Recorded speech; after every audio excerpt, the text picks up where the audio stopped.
Thriller, romance, contemporary literature, historical fiction. We're a petite shop. We're small but mighty.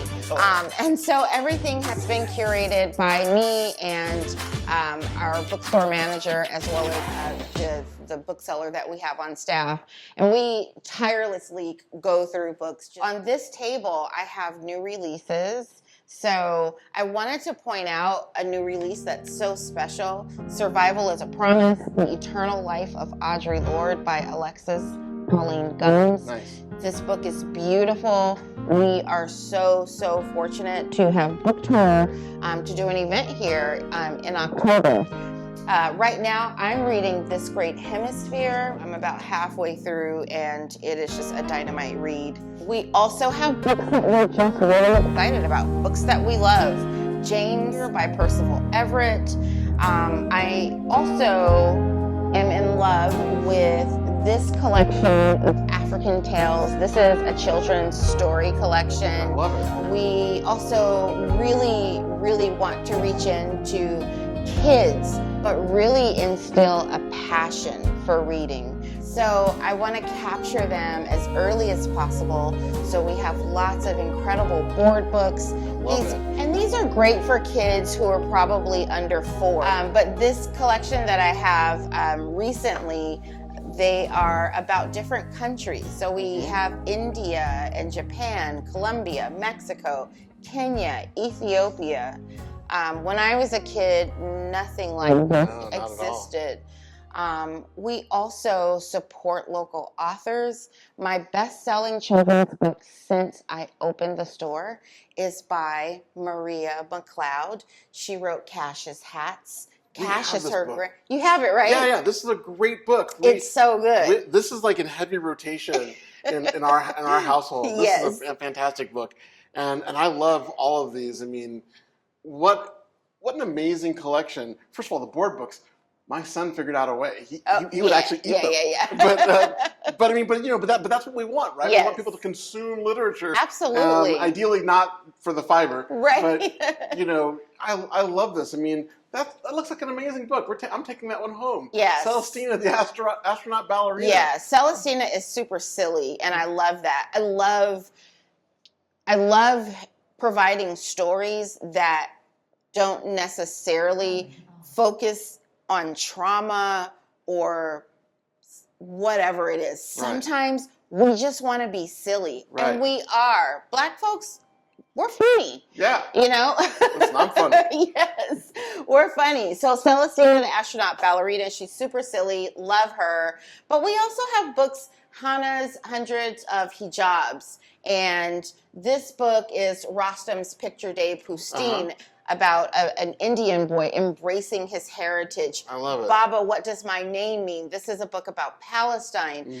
We even have a book about moms with tattoos. I have tattoos. We just want to show who we are, be super proud of that. Our Nipa Hut is a story in the Philippines. I try to just do a range so that all of our kids can be represented and learn. I even have this beautiful book here, and I tell folks, I give a little bit of a trigger warning. Cape is about a little boy who loses his grown-up. And what I love about children's books, I do think we should normalize adults reading children's books, because children's book authors, they have about 26 pages to tell a full story, and they do fantastic work. Yeah. My grandmother, she was my person, and she passed away unexpectedly about 2 years ago. And I had tons of support, and I went to group therapy. I did all these things that just really didn't help. I read Cape, burst into tears, but it really gave me the tools I needed to not focus on the loss, but focus on the memories, recalling those memories. Yeah. And so his cape was once a blanket that he would just wrap himself in and be very sad. But those memories spurred him to just embrace the person he lost. And it's a beautiful book. So I do try to cover many different topics, because our kids are going through a lot. And depending on their circumstance or where they are, I want to be able to meet that need.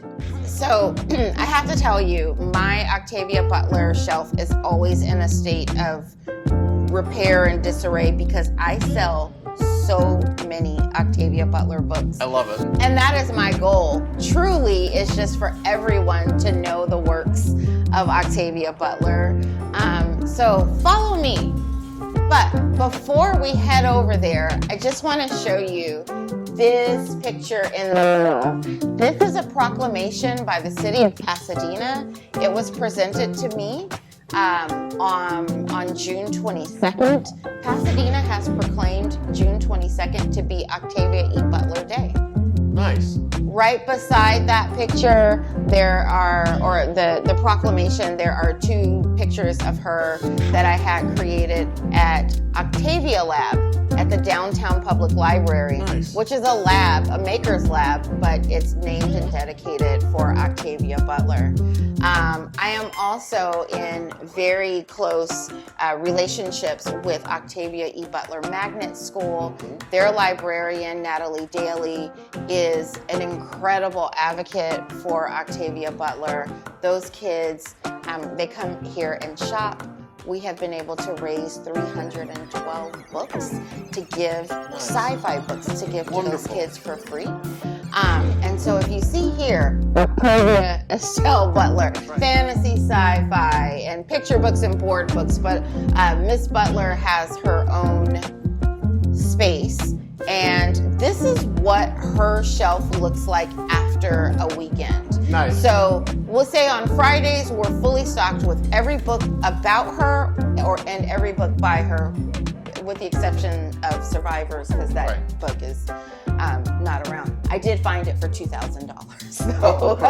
Okay. Well, Christmas is coming. Yeah. So this is what happens after a weekend. This shelf, Parable of the Sower, which opens July 20th, 2024, That's right? So I am selling upwards of about 50 copies a week of Parable of the Sower. Parable of the Talents is now back ordered through the distribution center because we have just been cranking it out. So I should sell mine back to you. Yeah, and they don't last but a minute. But I wanted to point out this book, Wild Seed. And so most of her books have been updated to more modern covers, but this is what one of the older editions looks like.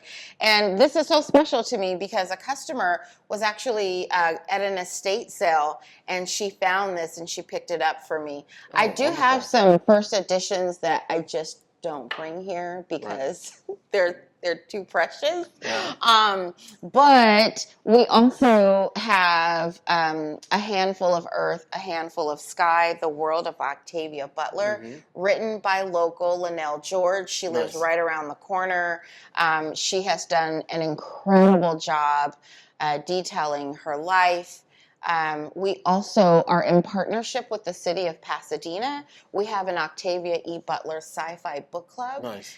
And we hold one book club meeting at my store. The following month, we do it at La Pintoresca Library. I love it. If you've been there recently, you'll notice this gigantic, beautiful, hand-painted portrait of Octavia Butler. And the third month, we have it at the Huntington Library. They gift us their space and all of the book club members. And of course, they have all of her notebooks and journals that have been digitized and archived there. So yes, this is Octavia's bookshelf. The name of my store even is really just me sort of imagining what would have been on her bookshelf. Of course, I think about her peers, but I also think about what she would have thought about the path she created for other sci-fi writers. And so in our fantasy and sci-fi section, I mean, India Corafor, we sell like hotcakes. I mean, she's just opened the doors to so many writers. Tommy Adeyemi, and I honor that, and I am just a recipient of the blessing. I'm not a writer myself, but I'm fascinated by writers, their ability to tell stories, their ability to include detail that kind of brings the story home for me. That's why I have always loved books. I do have a set of classics right behind you. So this is something that I don't debate. These are my classics because it's my store. So, so you will have James Baldwin and Bell Hooks and Audre Lorde and Toni Morrison and Alice Walker and Langston Hughes and all of the greats who really did shape how I read, the way I questioned information that was given to me by either the media or what have you. I really do just sort of live by so much of what they've said in interviews. I've studied these people extensively. For instance, Octavia Butler, she famously has a line that essentially says that inspiration is just not reliable, but discipline and habit is. And I think about that each time I'm looking to complete a goal. In our nonfiction section, I rotate this section. There are some books I will probably always keep around. Killing the Black Body, Medical Apartheid. Those books will always be here. But I do like to rotate in books. For instance, The Grift by Clay Cane. He did an excellent book about Black Republicans, which, you know, that's a choice. Yeah. And he did an excellent job. When Crack Was King, that book was my favorite nonfiction of last year. I grew up during that epidemic. I grew up in housing projects. I saw the way it decimated our community and my family and other families around me. And Donovan just goes in super hard to explain where that came from, how it got to our communities. And when you look at that next to other issues with drugs in America, when we think about Oxy and how that was managed next to how they managed that. So yeah, you can always find something to learn. I love this book, Latinos in Pasadena. I will always keep that on the shelf. I think we cannot really have a conversation about Pasadena's history without Latinos and Black folks.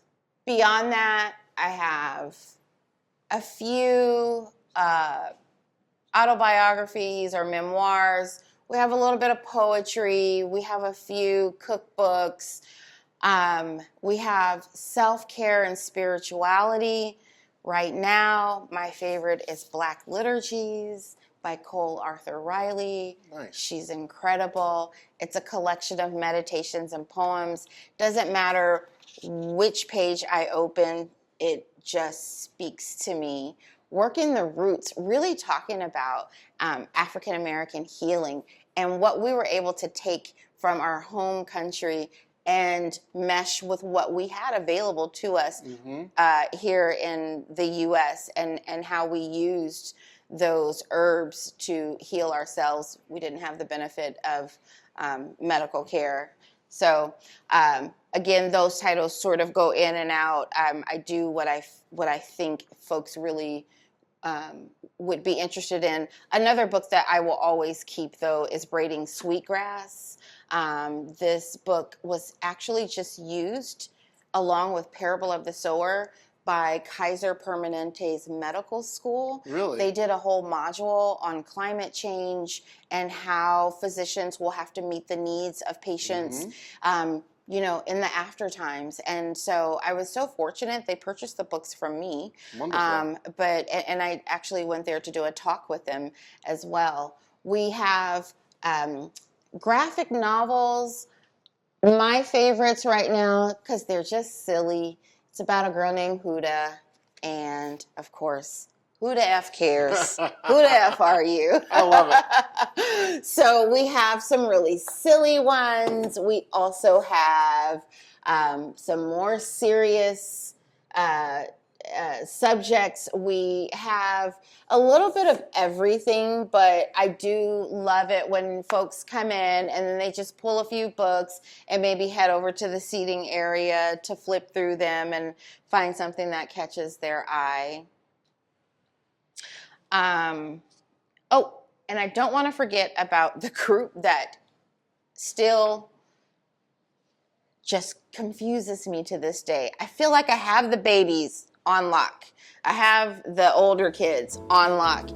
It's the young readers that I'm really... I need you for this. So what I've done right now is I've gone through to try to find something that is specific to the season we're in. So we're coming upon Halloween.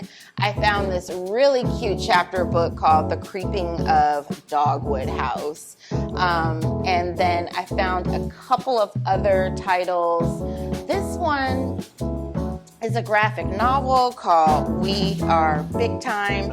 I feel like the kids would really love this graphic novel.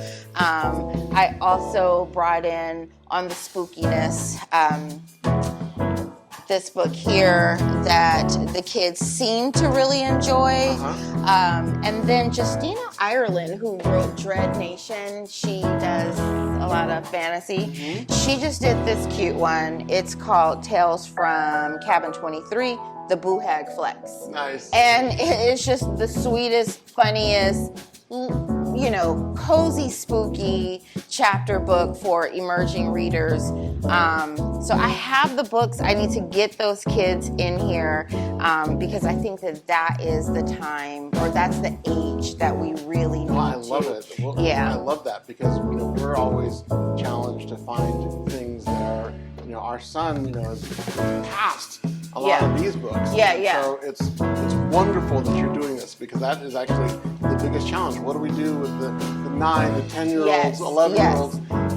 And so that's all here. The 9. You're doing my homework for me. Yes, this is the right place. And it took me a while to figure that out. And I'll tell you, some of that is because, you know, I've been reading since I was 3. I'm a Gen Xer, and so my grown-ups didn't really care what I was reading. They would just say, oh, look, the baby can read. I think these books are true to the age group, right? So the subject matter is not something that is inappropriate. So I am hoping to get those kids. But that's my place.